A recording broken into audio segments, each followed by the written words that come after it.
At times I do feel lonely and I don't really do much. I kind of just lock myself away. Because it was such a big school, there's so many people around me, it actually makes you feel more lonely. I definitely see my friends posting things. It does make me feel a little left out. There's been a lot of times where I'd rather stay at home, locked in my room, on my phone. When I started feeling the effects of isolation, I definitely got more depressed. It's great to connect with friends, message friends, online gaming with friends. The problem is when that's their only way of connecting with friends. It has this paradoxical effect of increasing their loneliness because they're not able to have those face-to-face interactions. The good news is that loneliness can change. You don't have to be lonely forever.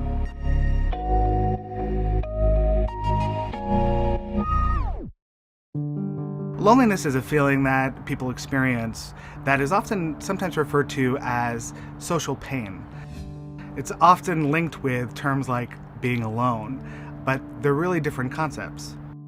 In loneliness, you really want that social interaction, and it doesn't matter if you're surrounded by people or not, you still always feel alone. Loneliness is a growing concern for teens. Teenagers are reporting higher levels of loneliness than before.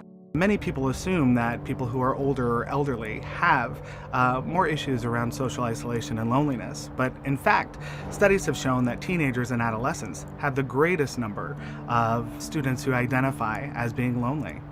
So there are a number of reasons why the teenage years in general tend to result in an increase in loneliness. For starters, during your teen years, your brain is still developing. The part that regulates emotions is still developing. So teenagers, they don't have at that point all the coping skills or tools that might aid them when they're feeling socially isolated or when they're feeling lonely. And as a child, it's rare to be alone.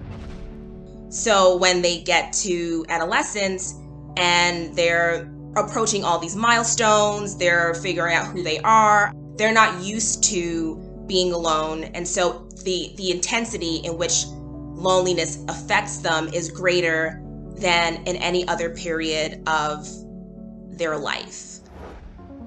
It's unclear why there's more loneliness for teens than before, but we might want to look at some of the things that have changed recently.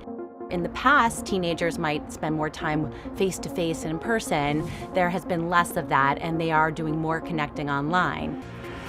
There was a research study by the Pew Research Foundation who found that 25% of teens actually prefer to spend time on their smartphones than with friends.